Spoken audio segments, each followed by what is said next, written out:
In 1889, a British excavation team working the ruins of ancient Nippur pulled a clay tablet from the ground that didn't fit any existing classification.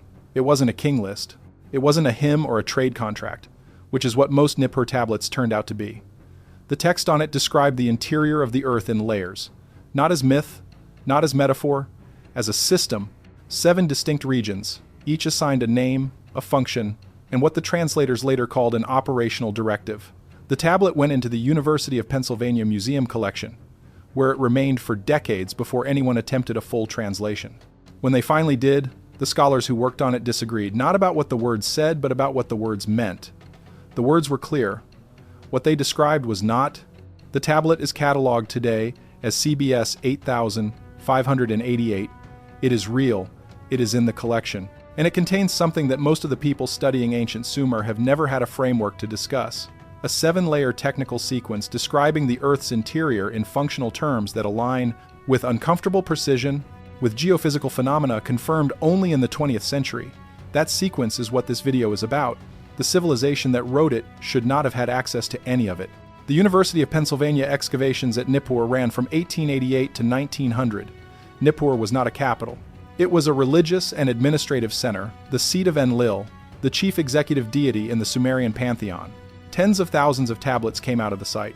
The majority were administrative: grain counts, temple inventories, astronomical logs, legal decisions, ration records.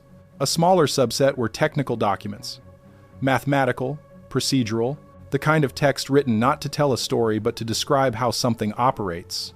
CBS 8588 belongs to that second category. The tablet is approximately 17 centimeters tall and 11 centimeters wide. It is a two-faced document. The obverse carries introductory passages establishing a cosmological frame, and the reverse carries the 7-layer sequence with its operational annotations. The cuneiform is Sumerian, but certain technical terms within the 7-layer sequence either belong to an older substrate language or are purpose-built technical vocabulary with no equivalence in standard Sumerian usage. Those terms appear nowhere else in the known corpus. Not in the hymns, not in the myths, not in the astronomical records. Their closest analogues are found in Akkadian vocabulary used to describe constructed systems and machinery. The Sumerians invented writing to track things. The earliest texts, from around 3400 BCE, are receipts and commodity tallies. The written record of Sumer is fundamentally an administrative archive, which makes the existence of technical specification documents within that archive entirely coherent. These were people who documented procedures. CBS 8588 reads like a procedure document. The Sumerian cosmological worldview divided existence into an above and a below. The above was the domain of the celestial bodies. The below, the Kur, was not simply the underworld in the way later cultures understood it. The Kur had geography. It had levels. The descent narratives describe a journey through 7 gates, each requiring something to be surrendered before proceeding to the next. Most scholars read this as spiritual allegory. The structure of CBS 8588 suggests it may also function as a technical map. The 7-layer sequence on the reverse assigns each layer a Sumerian designation and a function descriptor. The Sumerian word for the operative element in each layer is namku, translated variously as purpose, assignment, or, in the Pennsylvania team's 1953 internal working document, running task. Running task. That phrase does not belong in a mythological text. It belongs in a document describing a system in continuous operation. And it appears in cuneiform clay from 4,000 years ago, describing the interior of this planet in terms that structural engineers quick pause. And this is something new. There's a second document now. It's called the 7 Resets, every erasure event matched against the 7 layers in CBS 8588, and the checklist of signs for the 8th reset. 4 are already active, linked below, QR code on screen. Back to the video. The 7 layers in CBS 8588 are not metaphors for spiritual states. The function descriptors attached to each one make that reading impossible to sustain. Metaphors do not require rotation synchronization. Allegories do not need pressure maintenance schedules. The text describes a system with moving parts, interdependent functions, and what the final annotation calls continuous namku, continuous running. The first layer is Kiduru, the wet foundation. Its function descriptor is pressure maintenance. The second is Izibar, the fire boundary. assigned heat separation. The third is an zid, the correct division, and its function is described in the Pennsylvania team's working translation as rotation synchronization. That phrase stopped the 1,953 team cold. In 1953, they had access to seismological data, the tablet's authors, writing between 2500 and 2000 BCE, had no instrument to obtain. The Earth's inner core rotates at a different rate from the rest of the planet. That differential is a primary mechanism generating the planetary magnetic field. The confirmation came in the 20th century. The tablet treats differential rotation as a given and assigns it a maintenance designation, as though someone needed to ensure it continued working properly. The fourth layer is Sag-Kal, the primary governor, assigned heat generation, not heat retention from original planetary formation. Active, ongoing generation as a continuous function of the system. The inner core is hotter than the surface of the sun. The planet is old enough that its initial thermal energy should have radiated away over the past 4 billion years. Geophysicists account for some of this with radioactive decay and crystallization in latent heat, but neither mechanism closes the gap between calculated and measured thermal output. That gap has a name in the literature, the heat flow paradox. CBS 8588 does not call it a paradox. It calls it the assigned function of the fourth layer, which continues performing that function because the system requires it to. The fifth layer is Megar, the placed divine laws, assigned field generation outward directed. The Earth's magnetic field extends from the core outward into space, forming the magnetosphere that deflects solar radiation and makes life on the surface viable. The tablet assigns that as a primary output of the system. The sixth layer is Kigal, the Great Foundation, assigned resonance maintenance. In systems terms, a resonant system is one where components sustain each other's oscillations through mutual reinforcement, making the whole more stable than any single part. The Earth's interior is resonant in exactly this way. Calling the sixth layer's function resonance maintenance is not figurative language. It is technically precise. The seventh layer, the deepest, is Abzuki. In broader Sumerian mythology, the Abzu is the primordial deep beneath the earth, the domain of Enki, god of wisdom and craft. In CBS 8588, its function is listed as original signal, not storage, not preservation, signal, active ongoing transmission from the deepest layer of the planetary interior. A signal that, by the architecture of the system, would pass upward through the 6 layers above it, each of which is performing a function that maintains the conditions for the signal to propagate. That function descriptor, original signal, at the base of a 7-layer operational stack, is the reason this tablet has never found a comfortable home in mainstream scholarship. A signal has a destination. The tablet specifies the source. What it does not specify is what receives it, or whether that receiver is still listening. The word machine does not exist in Sumerian. But the concept of a constructed system that operates independently, performing functions without continuous intervention at each step, is not foreign to Sumerian thought. The Sumerians had a word for the foundational operational parameters of the cosmos, the me. The me were not laws in the sense of rules to be followed.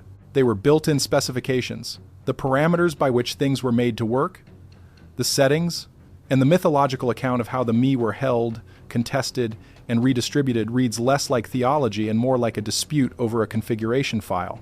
Enki held the me initially, Inanna acquired them. The tension between those two figures is framed in the literary tradition as a conflict between two divine personalities. But the content of the me, when the texts enumerate them, is striking. The list includes specific technical skills and knowledge domains: the scribal art, the craft of the smith, the art of the carpenter, the descent of certain capabilities from the celestial realm to earth, practical competencies, technical specifications and knowledge domains, not abstract virtues. Whoever holds the me holds the operational framework. That is an administrative concept, not a theological one. CBS 8588 uses the term me in the context of the 5th layer's field generation function. It does not treat the me as mythological objects held by specific deities. It treats them as parameters of the system itself. This shift from mythological objects to operational parameters moves the text from cosmological narrative into technical documentation. And when you read it as technical documentation, specific passages become precisely specific. The 7th layer's original signal becomes an operational parameter. The rotation synchronization of the 3rd layer becomes a specification. The heat generation of the fourth layer becomes a functional requirement of the system. The Pennsylvania team's internal notes from 1953, donated to the archive and partially digitized in 2017, include a margin observation that the authors of CBS 8588 appear to have been working from a prior source document. The technical specificity of the 7-layer sequence is inconsistent with the narrative register of the obverse passages. The front reads like an accessible introduction. The reverse reads like a technical reference for someone who already understood the system. That internal split is characteristic of documents derived from more specialized primary sources. The Anunnaki appear in CBS 8588 once. In an obverse passage, the translators rendered as, roughly, the Anunnaki who below are assigned to its maintenance. The its refers contextually to the 7-layer system described on the reverse. This is not a decorative mythological reference. It is a functional statement. Specific entities are assigned to maintaining the system. The Sumerian word for maintenance in that passage is dug, meaning to make right repeatedly or to correct continuously. This is the same root used in Sumerian administrative texts to describe ongoing repair work on irrigation canals and temple structures. It is not a theological term describing worship. It is an operational term describing sustained corrective upkeep. The Atrahasis epic, the defining Sumerian account of human creation, places the Anunnaki in a labor situation they wanted to escape. The lower-ranked Anunnaki, the Igigi, were assigned to maintain what the text calls the service of the gods, digging channels, working mines, maintaining the cosmic infrastructure. After an unspecified period of this work, they revolted. The response was the creation of humanity, specifically engineered to take over the maintenance labor. This sequence is typically read as mythology, explaining why humans must work. Set against CBS 8588, it carries a more specific implication. If the Anunnaki below were maintaining a 7-layer planetary system, and if they stopped, the question of what they had been maintaining is no longer abstract. CBS 8588 itemizes the functions. The connection between the two texts is inferential, but it is structurally coherent in a way that does not dissolve under sustained scrutiny. The broader Anunnaki administrative framework divides responsibilities between surface and below. Enlil administers the surface. Enki administers the Abzu, the deep realm beneath the earth. This division maps onto the layer designations of CBS 8588 with precision that is difficult to set aside. Enki's domain is the 7th layer. The 7th layer's function is original signal. And, in the broader literature, Enki is consistently the entity associated with knowledge transmission, with communication across boundaries, with the movement of technical information from the deep upward through the hierarchy. He warns of the flood. He transmits capabilities to humanity. He holds the me before they are redistributed. In the functional vocabulary of CBS 8588, Enki is the signal layer's administrator. Before we move on to the geology, stop for a second. What you just heard about the signal layer only makes sense on the full timeline next to the 6 resets before it. 7 layers, 1 signal, it's all in the 7 resets, linked below. Grab it, come back. QR code is on your screen. Modern geology does not have an explanation for CBS 8588. That is not a criticism of the discipline. Geophysics is rigorous, and the models of the Earth's interior built from seismic data are the most detailed account of the planet's interior that human science has produced. The problem is not that geophysics is wrong about what it knows. The problem is the acknowledged gap between what it knows and what the planet is actually doing. That gap is real, documented in peer-reviewed literature, and actively discussed among researchers. It is just not usually described as a gap. The heat flow paradox is the most direct example. The inner core runs hotter than the surface of the sun.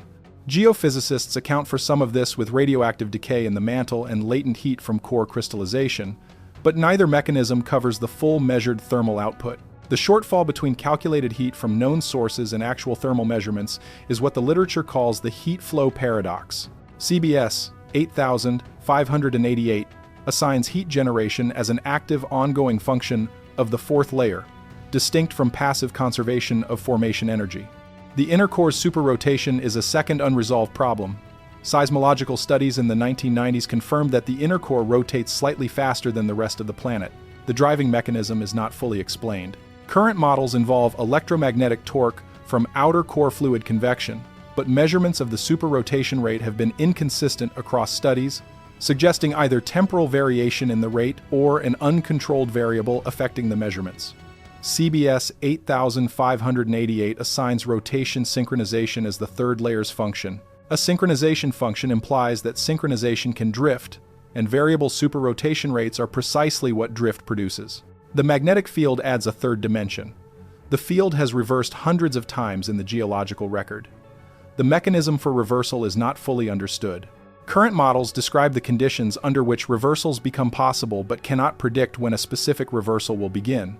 The field has weakened measurably and continuously over the past 180 years. CBS 8588 describes the fifth layer's field generation function with language the translators rendered as according to the interval of the governing layer. A field governed by interval parameters is a field that weakens and reverses on a schedule determined by internal system logic rather than by external randomness. The seismic anomaly zones are the fourth. Deep imaging has revealed two enormous structures at the base of the mantle, one beneath Africa and one beneath the Pacific, each thousands of kilometers across, composed of material with anomalous seismic wave transmission. They are called large, low shear velocity provinces. They have been in position for at least 200 million years. They are symmetrically placed, roughly opposite each other, sitting at the exact boundary between the mantle and the core. The sixth layer of CBS 8588, assigned resonance maintenance, would require exactly this kind of structural anchor: stable, massive, symmetrically positioned, capable of maintaining resonant coupling between layers.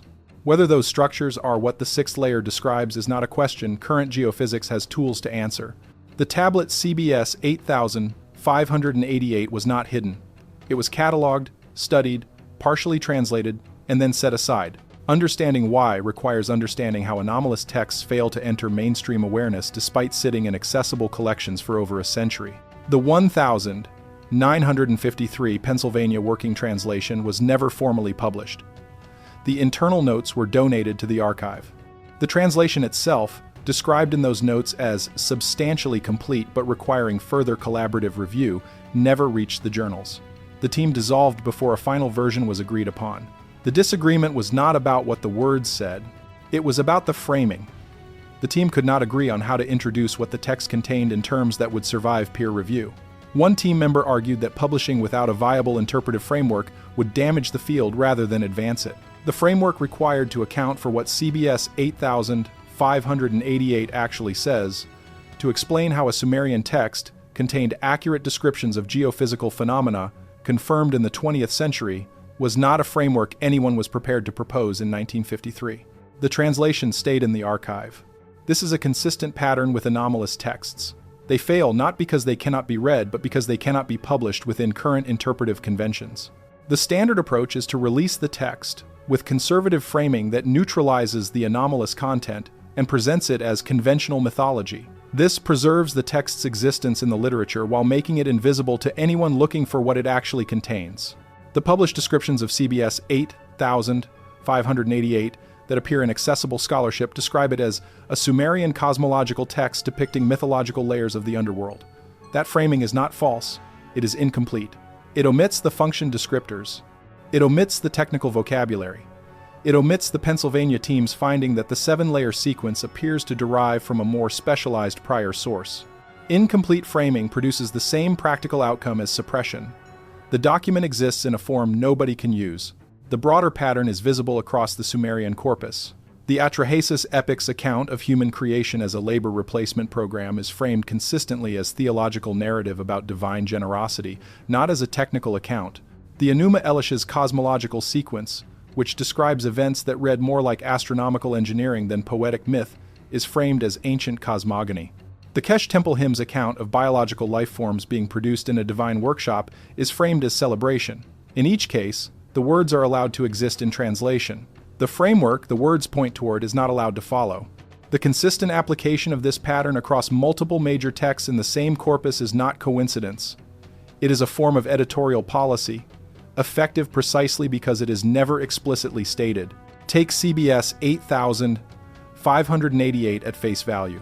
Assume the 7-layer sequence is a technical record derived from a source with accurate information about the Earth's interior, written down by Sumerian scribes working from something older. What follows from that premise? The first implication concerns the origin of the information. The Sumerians around 2500 BCE had no means to obtain what CBS 8588 contains through direct observation. They could not drill past the surface. They could not conduct seismic surveys. They could not measure magnetic fields or thermal gradients with instruments. The information either came from a pre-Sumerian tradition that somehow possessed it, or from entities who had access to it through means the Sumerians did not. The Sumerian texts offer a consistent answer. The knowledge came from the Anunnaki, not from human discovery or inference, from transmission, from entities who arrived with the information already in their possession before the first city of Sumer was built. The second implication concerns the original signal from the seventh layer. A signal is a transmission. It moves from a source to a receiver. If the deepest layer of the Earth's interior generates a signal as an ongoing operational function, the natural question is what that signal is and what it is for. The tablet does not answer this directly. But Enki, the administrator of the seventh layer in the broader mythology, is the entity consistently associated with knowledge transmission and communication across boundaries. The structure the mythology implies is a deep source transmitting information upward to a surface receiver. That is not a mystical description. It is a systems description. The only thing that makes it unusual is the location of the source. The third implication is temporal. If the Earth's core is a functional system designed for continuous operation, and if the Anunnaki maintenance of that system was eventually discontinued after their departure or revolt, then the anomalies geophysicists are currently measuring are not random fluctuations. They are the readings of a system that has been running without adequate corrective oversight for several thousand years. The weakening magnetic field, the heat flow paradox, the variable superrotation rate. These are what drift looks like when nothing corrects it. CBS 8588 describes a system designed for maintenance, with specific entities assigned to corrective functions at each layer. The open problems in modern geophysics describe a system that has been accumulating drift for a very long time without those corrections being applied. Those two descriptions, one from cuneiform clay and one from peer-reviewed journals, are describing the same readings from opposite ends of a very long timeline. Nobody working in either field is authorized to connect them. The tablet CBS 8588 was pulled from the ruins of Nippur in 1889. It has been in the University of Pennsylvania collection for over a century. The seven-layer sequence on its reverse describes something the people who wrote it should not have been able to describe. The vocabulary is not the vocabulary of prayer or allegory. It is the vocabulary of operations, running tasks, continuous maintenance. A system assigns specific functions at each layer, expected to keep running, whether that system is what generates the Earth's magnetic field, sustains the anomalous inner core heat, drives the differential superrotation, or produces the symmetrically positioned seismic anomalies at the core. Mantle boundary is not a question CBS 8588 closes. It describes functions. It assigns maintenance responsibilities. What it does not explain is who built the system, how it was constructed, or what the original signal from the seventh layer is designed to reach. Those are the questions the tablet raises without answering. But the function descriptors do not resolve into something more comfortable just because the implications are inconvenient. Rotation synchronization does not become less specific because it is awkward. Heat generation as an active, ongoing function does not collapse into passive thermal conservation because that would be easier to explain. The original signal from the seventh layer does not become a metaphor because we have no current framework for what a signal from the planetary core would mean or where it would go. The tablet is in the collection. The translation notes are in the archive. The open problems in geophysics are in the peer-reviewed literature. 3 bodies of material in 3 separate places, pointing in the same direction. What you do with all of that is your decision to make. The link is in the description below. The QR code is on your screen.